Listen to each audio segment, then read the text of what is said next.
Well, just like magic, a couple of days have gone by. The weather here has been so fantastic. I've just been not in my shop at all. But today's a rainy day. I'm back in here to carry on. I've had some time to think about this, study the manual a little more, and before I attempt to wing it in terms of making the adjustments, it's probably smarter for me to attempt to utilize the information in the manual to verify, the positioning of things, the location of parts as they should be, to see what is out of sorts on this. That's turned out to be a lot easier said than done, that's for sure. Now you can see I have a camera down here looking up right up in here. So I'm going to give you a peek of that. But what we're really going to start with is looking at the same thing in the manual. So I want you to take note of I'm going to use my finger here. Can I do it? Take note of this spot right here. This edge needs to be measured against a pin. A pin which isn't easily visible. It's mounted on this piece, which isn't even in the right position right now. So let's look at the diagram to see those pieces again. Okay, so this is in the section of the manual under Adjustments and Repairs. And here we see this gauge sitting out here, kind of an odd looking thing they're calling a gauge. Here's some of the parts I pointed to. The edge I pointed at is right tucked up in here. This is the piece I said was not in the right place. In this diagram, you see how they've just cut away part. There's a cutaway, so you can see through this that there's a pin here that you need to make a measurement to. You can see the rivet or whatever is holding the pin here, so we should be able to spot where the pin is from above. I'm making this measurement between 212, the tone arm clutch is what they call that, and number 20, the lower locating lever. Okay, the measurement they want us to make, the distance between the tone arm clutch and the chassis is 8.5 plus or minus 0.3 millimeters. Do you see how precise this is? This is crazy. 8.5 plus or minus 0.3 millimeters. We're talking about hair widths here. With the tone arm 53 locked, the tone arm clutch should be secured so that its striking edge is 0.1 to 0.3 millimeters. Oh my gosh, how do you measure that? From the pin H on the positioned lower locating lever. What do they mean by that? Positioned lower locating lever. Maybe they're suggesting the mechanism has been operated in such a way that this arm has become positioned here, so the measurement can be made. Maybe that's what they're suggesting. So the measurement is between this edge and the edge of the pin here. To me, 0.3 millimeters means you look at it with your eyes, and if you can see a slight separation, the width of a hair, you're there. I can't imagine getting in there with a ruler or something. You'd have to use some kind of a feeler gauge, something varying widths you would push in between here to judge what the distance is. I don't have anything like that. Screwdriver and gauge. So two measurements then. I'm not looking at this one right now, I'm concentrating on this one. So let's go back, we'll look at the record player and see if we can spot this rivet and get this arm in place and see what it might take to make that measurement, or see what's there. To me, like 0.1 says as close as you dare without being in contact. That's what it sounds like to me. Okay, let's go back and take a look. Okay, so what I'm going to do, the tone arm, let's see, I'm going to spin the platter up here. So everything is disengaged. Now I'm going to flip the start lever. We'll just watch this whole mechanism operate here. There it is. Come right there. So this lever doesn't look anything like the diagram. It didn't look. Now I can pop the diagram up here for my own sake. And oh, okay, so they've done something more in the diagram here. Okay, so we can see where the rivet is now. The rivet is right there. But look at the position of things. So the tone arm's not where it's supposed to be. Let me just finish the motion here.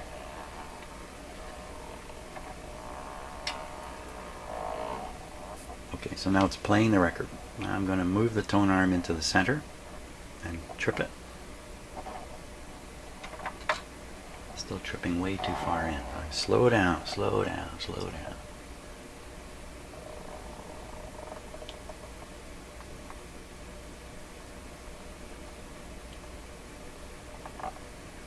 The tone arm is floating above the stand. Wait a minute, you're not supposed to go out of the way there, are you? Tone arm's still floating. Oh wait a minute, it's caught on the stand. That's what's happening here. Still floating. There, it's gone down. There. So this would be the position. Now maybe that's a parallax thing based on the angle of the camera. Let's just see if I can. No. What I'm talking about is the pin I'm supposed to measure to is nowhere near the part I'm supposed to measure it to. What are you supposed to do about that? Position. Am I supposed to push that arm? Can you do that? Can I just push it? That would be positioning it. So I'm watching my fingers in the camera, which is why this is just a disastrous thing. I got it there. Oh, for crying out loud. There we are. Oh, look at that. I can move it. So I position it. And that for sure, that's no millimeter. Look, that's quite a distance there.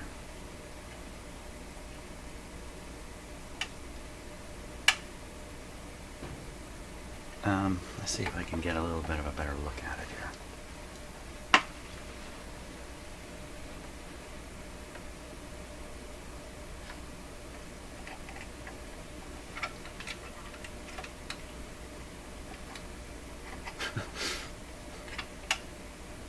Well, there you can see the pin. There you can see the clearance. It doesn't look so bad when you look at it this way.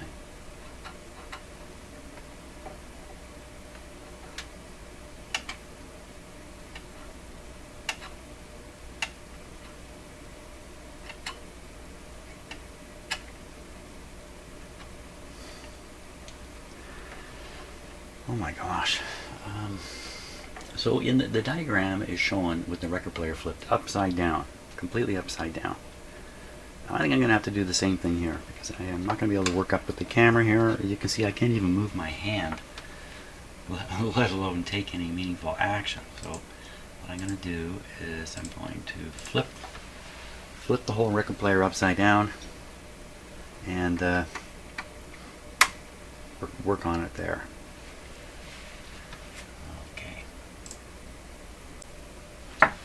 Okay, the fact is, for me, working with mirrors and things like that, I just get so turned around, and it's probably true for everybody, but so here we are. Here's the arm.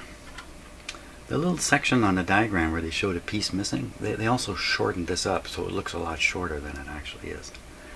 So there's our little bumpy thing, and now I can see pretty clearly here the distance. Let's try this other camera now.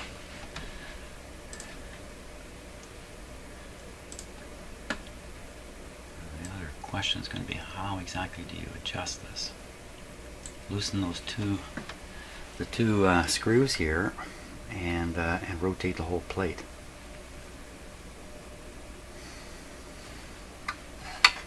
Oh, it just moved.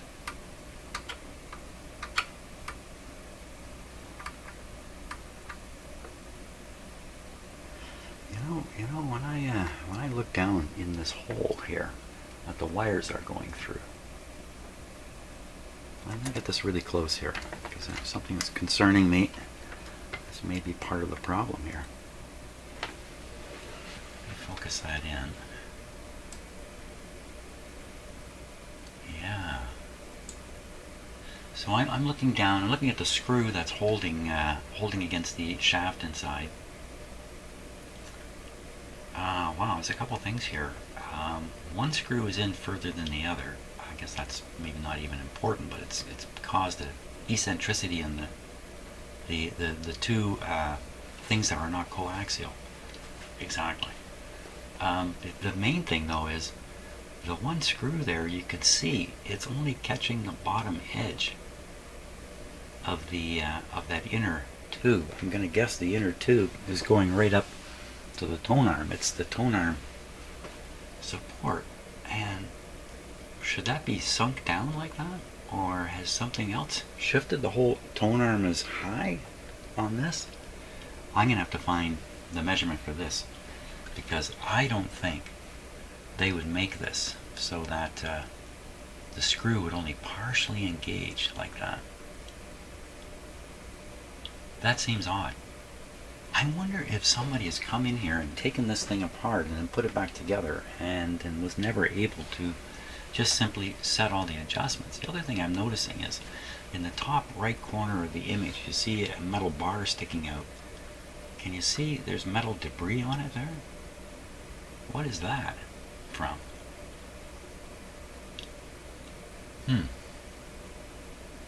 Okay, so I'm going to study the manual here and see if I can find some hint about the depth of this setting, this thing here.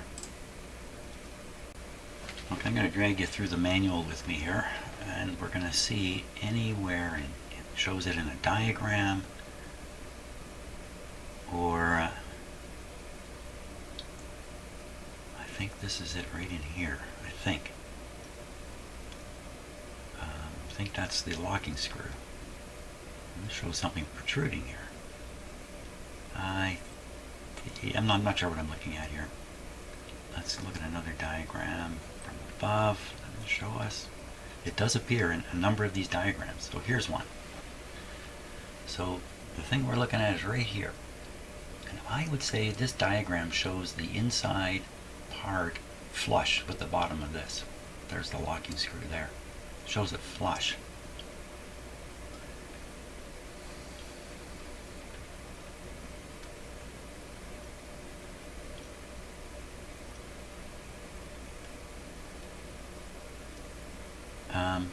So this is the diagram here, but I can't relate this to what I'm looking at.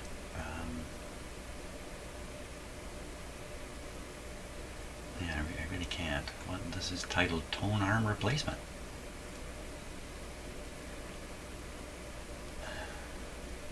Okay, so I'm going to read this quickly here. Tone arms to be replaced as a unit with its traverse. After loosening the caps, 61, turn the bearing screw 62 out far enough the tone arm can be lifted out of its bearing. For removal of the tone arm, unsolder the lead, short circuit, what about putting it back? When replacing the entire tone arm with its bearings and anti-skate device as a unit, ensure that the ball bearing 75 is clean, free of dust, lubricated with Abro oil. Particular care must be done with the friction bearing. Okay, I can only assume all this stuff is in there in the right way. Tone arm height. When the tone arm is lifted by a tone arm cam, the distance between the top of the tone arm and chassis, so this is raised by a lift lever, distance, so this is not putting it back together. This is the putting it back together one. Doesn't seem to declare it clearly. So here's another diagram of what we were looking at. There's the locking screw, the outer bushing. Look at that. It looks to me like it's flush. Flush. There's another diagram. It looks flush right here. Here's another one. Again, it's showing flush with the wire kind of protruding. I guess that's a wire protruding out of the center. Here's another one. I didn't even see this one. This, now they're calling this part I can't remember the plate here. They're calling it 211 instead of 212. What is going on with these? But flush.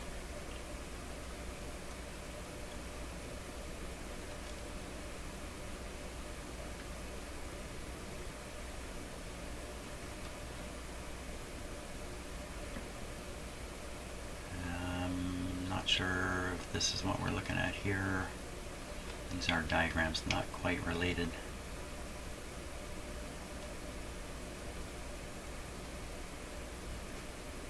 This far into the manual, that flush problem would have been dealt with.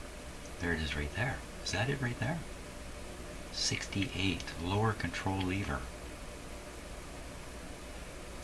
Can't say what that is showing really.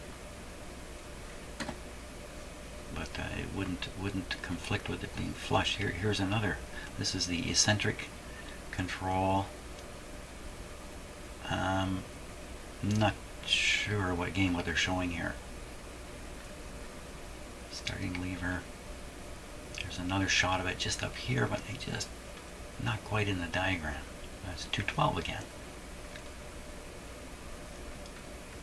And arm switch.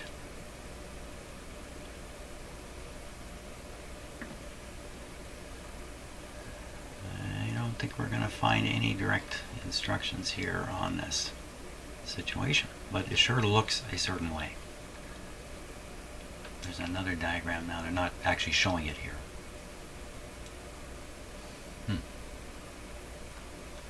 Common sense says it should be down further to catch that screw better. These are all just the exploded parts. Well, that's it. That's the journey through there. I don't think... Wow, look at all these parts. Holy smokes. Man alive, there's a lot of parts in one of these. What's this?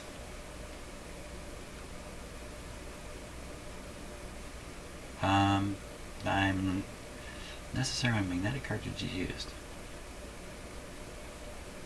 Yeah, I don't think this applies in any way. Nothing to do with our situation. Okay, so what I'm going to do is I'm going to set that thing flush. I think I'm going to set that flush.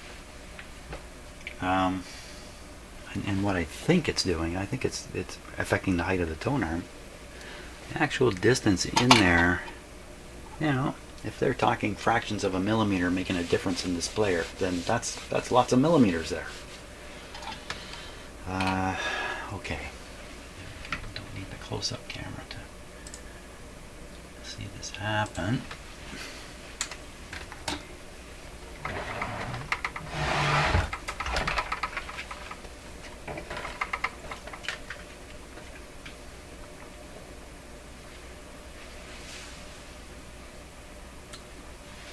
What exactly am I? Hey man, this is not so nice. Let's go back to the other camera.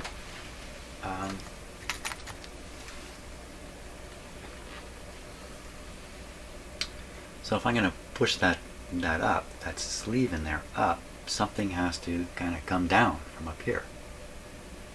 Where is there any? Like, what is there up here that can be moved down?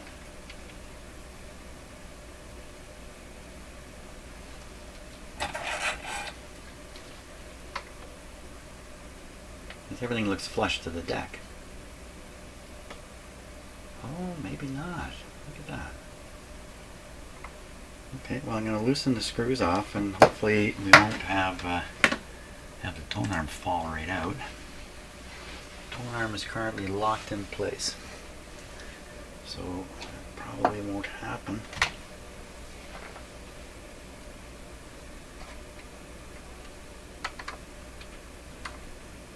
That screw is completely loose there. So that's something. I think both these screws were loose in here. I guess it, and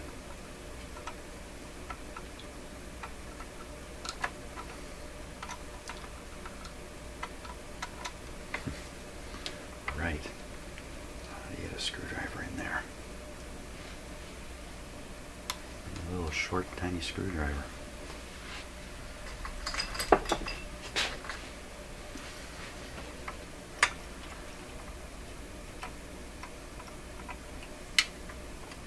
Okay, that's loose.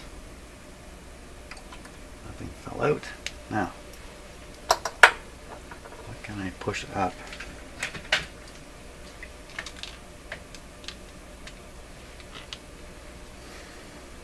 Just push the whole tone arm first. Nothing happening there.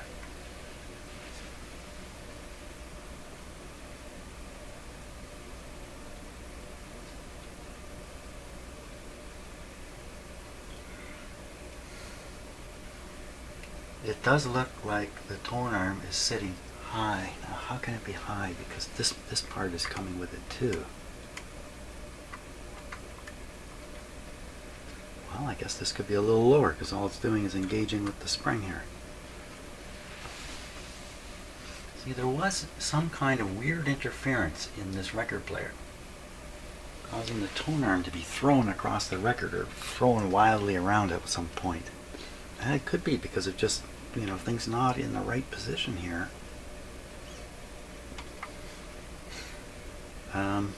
So far, is the plate, maybe the plate, maybe it's not the tone arm, maybe the plate is up. Can the plate go down?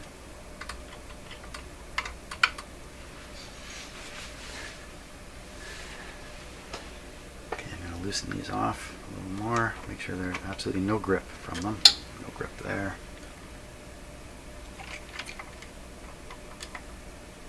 Still a little bit of grip here. Okay, that's got to be, can't be any grip there now. Okay, I'm just trying pushing this part here that seems low. Huh. So that's a loose plastic sleeve in there. I don't think I can get my camera down low enough here to... Okay, hang on.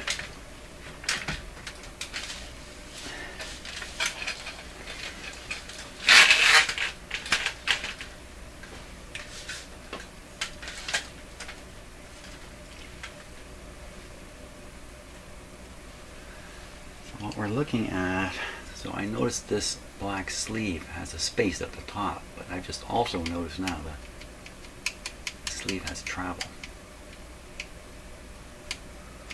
You'd still think they wouldn't have it like this. I think this whole piece would be up higher. Is the only thing supporting this? Wait a minute, this thing can't be supported by... Well, there's a large sleeve here. That's the real support. A large metal sleeve, because a little thin one wouldn't, you know, this thing would be wobbly, right? You need something substantial there. So that's big metal sleeve there that is locked in place with a nut, I can see. And inside of that, what's happening here? What is happening in here?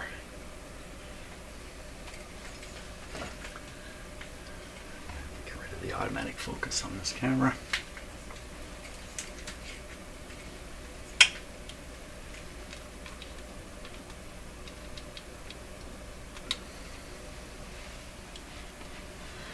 That's why I use the close-up camera all the time, because I can control the focus better in situations like this.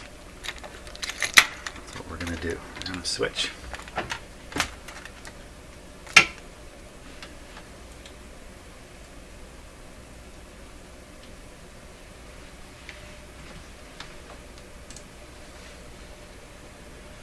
What are we looking at there?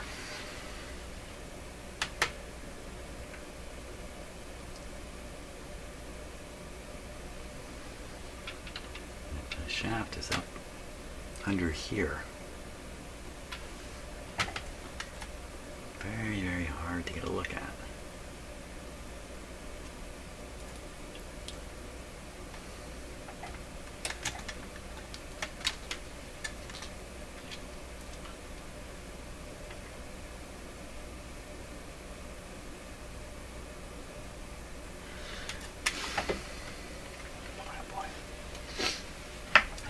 help.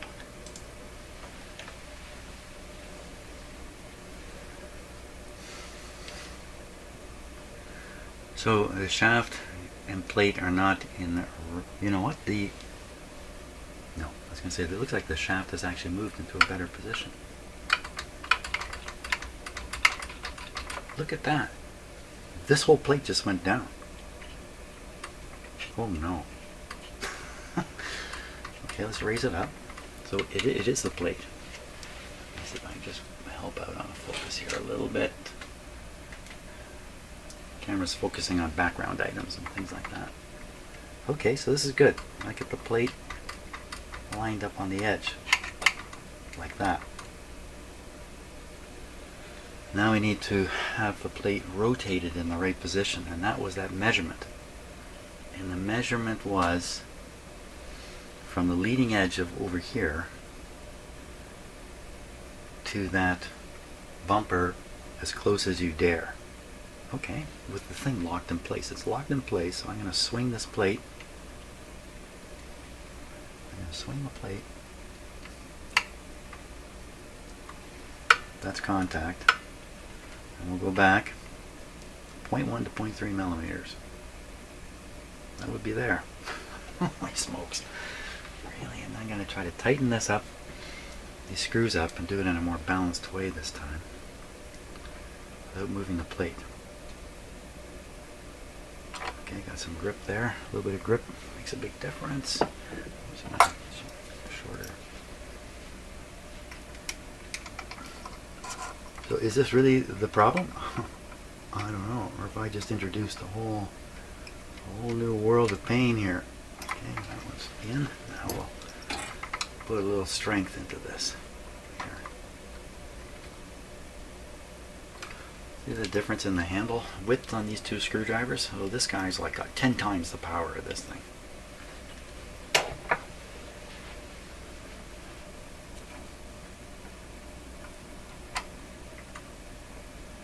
Okay, those are locked in.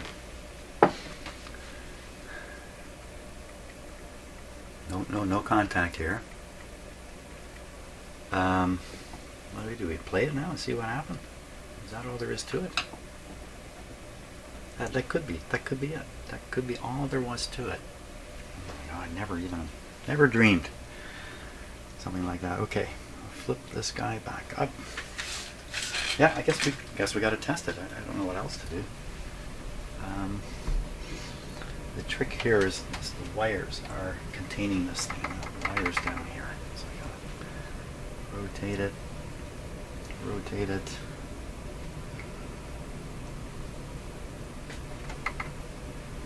I don't know. How I do it. Let's just do it. This is actually quite a heavy player too. Oh boy.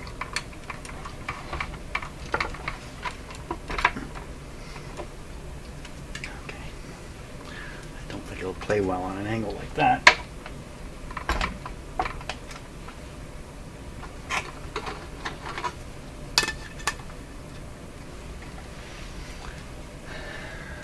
Okay. How secure is it? It is not secure. That's for sure. That's better. Okay, I think we can afford to play it. I'm going to stop for a sec, rearrange my camera. Okay, so if you look close, you'll see the feeler arm is up. So the record player is partway through its mechanism, so I'm going to finish it off. I'm going to let this guy come loose. There we are. It's finished now. Ready to go. Put this guy on.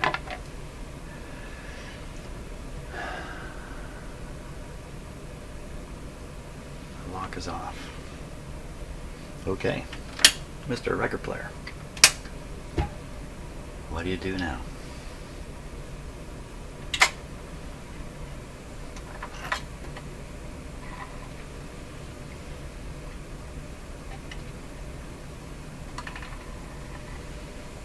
Just missed. Okay, just missed because the eccentric adjustment is probably not where it could be or should be. That was pretty good. I like that.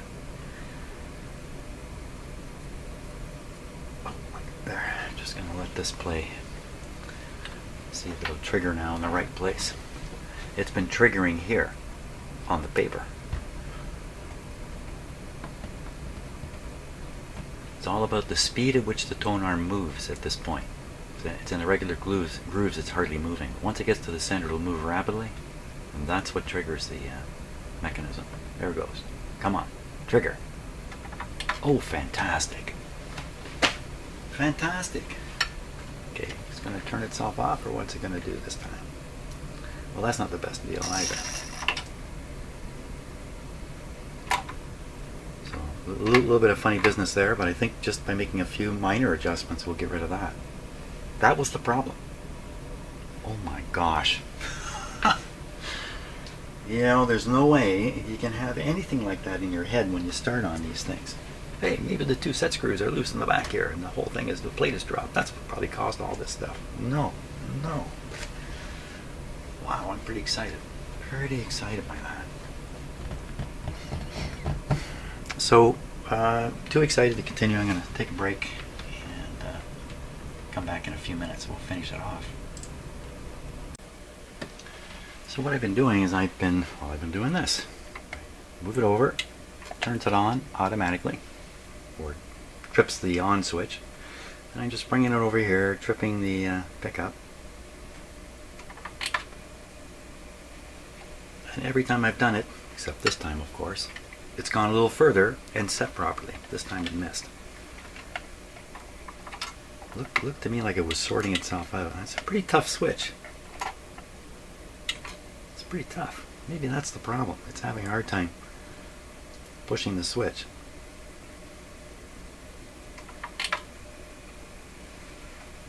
See, it's just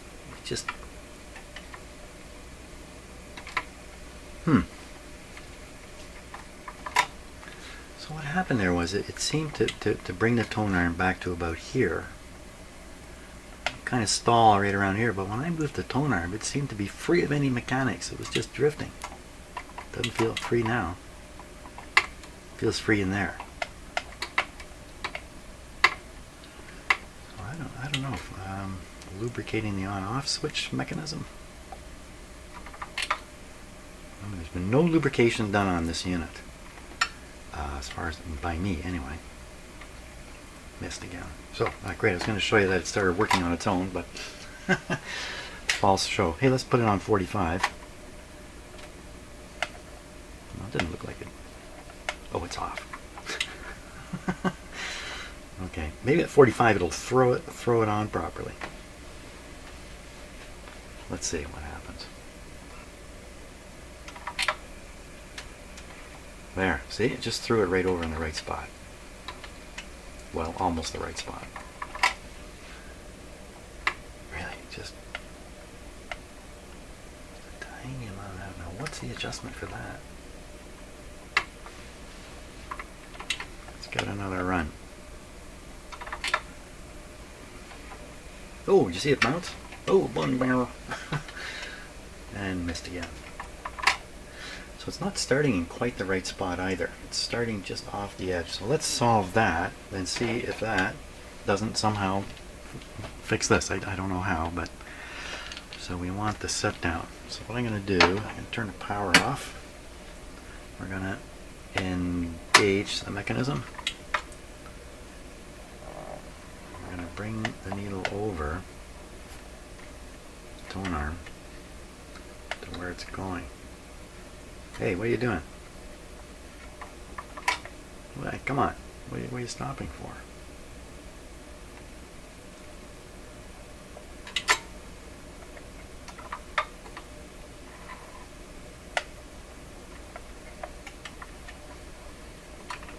Okay, here we go. I'm going to bring it down. We can see the amount. Whoops, it moved a touch. See the amount of error there. Now, can I just turn that eccentric and it'll move again?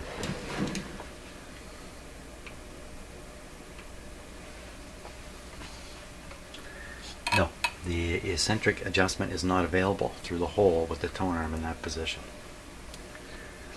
So we want the tone arm, I can't figure it out. I'll turn it one way and see what happens. There I go again.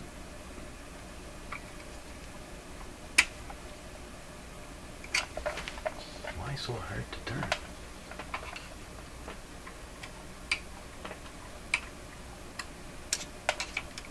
It's kind of a self-locking deal here in that, you know, it can't be really loose. We want it to go further. I'm guessing it's this way. Wow, it's hard to turn.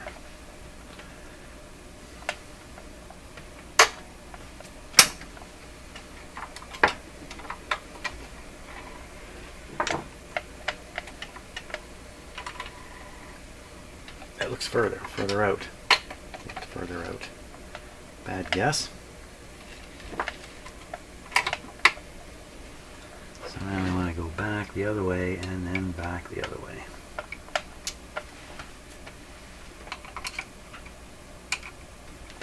Okay. Back. That's where it was. I'll put it there.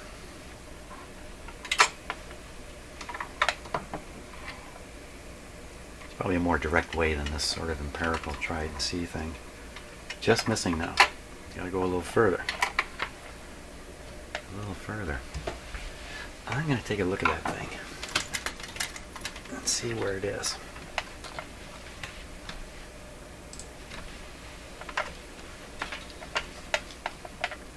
If I can.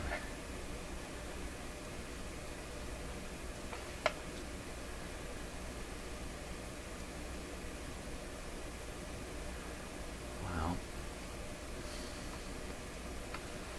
I can turn it.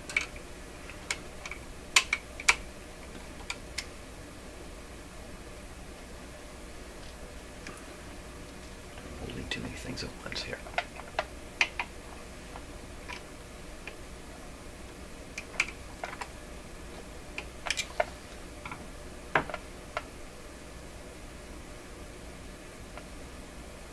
Trying to figure out if is that maximum?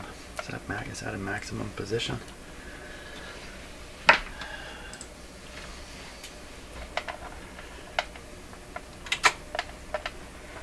Still on 45, so let's go a little quicker.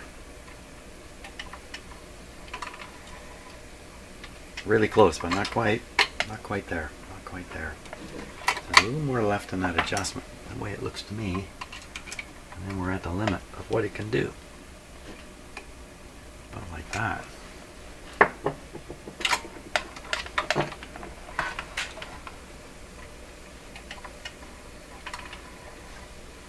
It's still missing. It's just missing by a hair. Okay, let's take another look under there. See where it is now. Okay, so I'm going to hold the camera angle like so. Well, it's nowhere near a maximum or a minimum. It's almost in the middle by my reckoning. I may be reckoning wrong. So we'll just keep turning it a little further.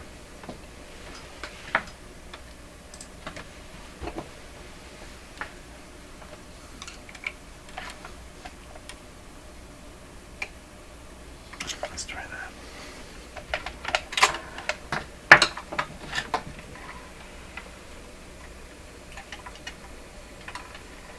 Better. Still missing. Now I bumped the record player. That was unfair. And the record player better be level.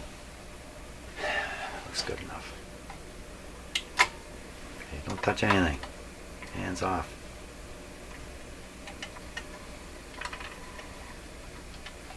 Just missed. It just missed. Let's go further.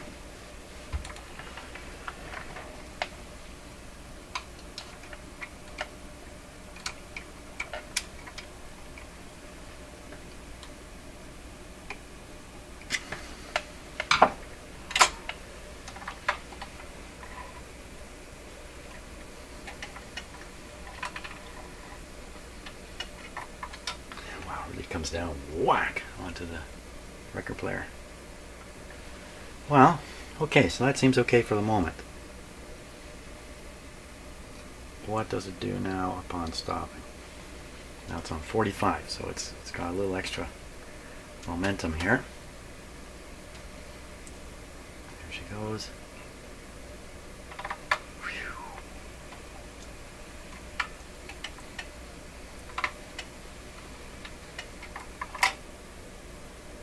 Well, a round of applause. Good. Always good to celebrate what appears to be your successes. You may not want to wait for the real success. As soon as it appears to be successful, start celebrating right away. Well, that's great. That's great. Yeah. I'm a little surprised at how this has come out. I just would never have imagined that, wow. Okay, I think the general lesson is, in these mechanisms, this is a very complicated mechanism. If something comes a little bit loose, you got to find it. And I'm just lucky. I'm just really lucky that I found it. Got suspicious as soon as I manipulated one of the locking screws that it was too loose to begin with. That's fantastic. Now, my recollection is the cartridge in here is fantastic. The needle is great. I think maybe the job is done. Yeah, I'm going to stop for a little bit, enjoy the success while I can before I discover that, no, there's another problem. Hopefully not.